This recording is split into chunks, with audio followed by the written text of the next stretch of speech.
Have you ever wondered how the US president's travels come together? Dive with us into the intricate world of presidential travel arrangements. How do they plan every detail? Let's find out. Ever wondered how Air Force One gets ready for takeoff? What about the security measures involved? We've got all the details. So, welcome to Wealthosophy. Today, we're uncovering the behind the scenes of the US president's travels. From flight planning to security checks, we'll explore it all. So, buckle up and join us as we uncover the secrets of presidential travel arrangements. Let's dive in. The transportation of the President of the United States involves a complex system of vehicles and modes of travel carefully managed by various branches of the government. Each mode of transportation serves a specific purpose and ensures the safety and efficiency of the president's travels. Aircraft. Since 1953, when the president is aboard a military flight, it adopts a call sign corresponding to the branch of the armed service, followed by 1. Examples include Air Force One, Marine One, and Navy One. While military aircraft are used for international travel due to the president's role as commander-in-chief, civilian airplanes designated as Executive One may also be utilized. The most well-known aircraft used by the president is Air Force One, primarily maintained by the Air Force. These aircraft are equipped with advanced security and communication systems, allowing the president to travel safely and stay connected while airborne. Automobiles. The United States Presidential State Car, also known as the Beast or Cadillac One, is the official state car of the President of the United States. It was first introduced in the early 20th century with President William Howard Taft's purchase of 4 cars and the conversion of the White House stables into a garage. Presidents rode in stock, unmodified cars until President Franklin D. Roosevelt's administration bought the Sunshine Special, the first presidential state car to be built to United States Secret Service standards. Until the assassination of John F. Kennedy, presidential state cars frequently allowed the president to ride uncovered and exposed to the public. The current model of the presidential state car is a unique Cadillac that debuted in September 2018. Decommissioned presidential state cars are dismantled and destroyed with the assistance of the Secret Service to prevent their secrets from being known to outside parties.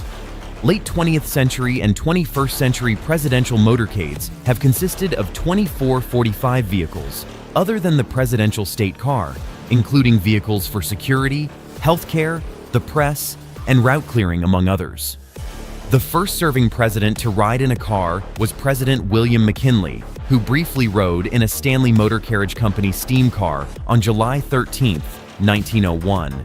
The Secret Service purchased a 1907 White Motor Company steam car to follow President Theodore Roosevelt's horse-drawn carriage. The current model, nicknamed the Beast, debuted with a trip by President Trump to New York City on September 24, 2018, and is hermetically sealed against chemical attacks.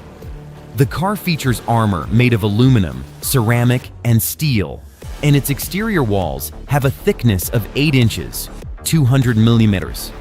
As of May 2019, the current model was used alongside the previous model. Carriages. Historically, presidential carriages were used for ceremonial and official events.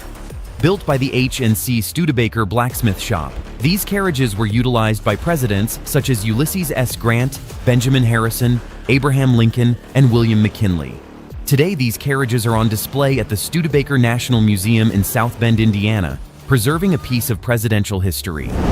Rail cars. Presidents have historically traveled by rail, with the first executive coach built exclusively for the president, a deep maroon painted car named the United States, completed during Lincoln's term. However, Lincoln never had the opportunity to enjoy the deluxe accommodations while alive. But it took him on his final journey, a slow, circuitous trip from Washington, D.C. to Springfield, Illinois, with the remains of his son Willie in a funeral train, retracing the route of his inaugural journey in 1861. Late 19th and early 20th century presidents used trains to campaign and travel across the country, conducting whistle-stop tours to personally reach voters across the country.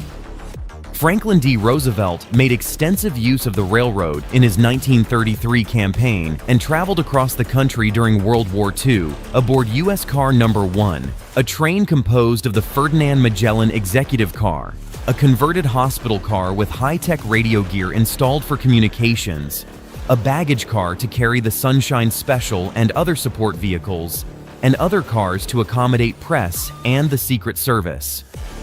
The Georgia 300 is a privately owned rail car that has been used by several presidents during whistle-stop campaign tours, hosting Presidents George H.W. Bush, Bill Clinton, and Barack Obama. George H.W. Bush was the first president to travel by train as part of his funeral arrangements in almost 50 years, traveling aboard Union Pacific 4141, an EMD SD-70 painted in Air Force One livery and named in his honor in 2005.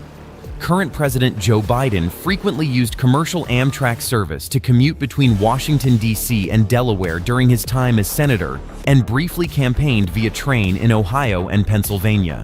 However, it is yet to be seen if he will continue the tradition of presidential rail cars during his term. Yachts.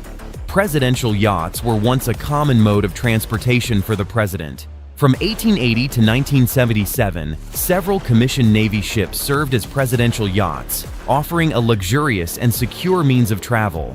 However, this practice was discontinued during the Carter administration, marking the end of an era in presidential transportation. Conclusion. The intricate travel arrangements of the U.S. president encompass a wide range of vehicles and modes of transportation, each carefully designed to ensure the safety, security, and efficiency of presidential travel. From aircraft like Air Force One to historic rail cars and ceremonial carriages, these transportation methods reflect the rich history and tradition of the presidency. Despite advancements in technology, the presidential transportation system remains a vital aspect of ensuring the president can fulfill their duties and responsibilities effectively. So, that's it for today. Thanks for tuning in to Behind the Scenes, the intricate travel arrangements of the U.S. President on Wealthosophy. Enjoyed the insights? Share your favorite travel tip in the comments below. Stay updated on more valuable content by subscribing and hitting the notification bell. Don't keep this knowledge to yourself. Share it with friends. Keep exploring the world with us.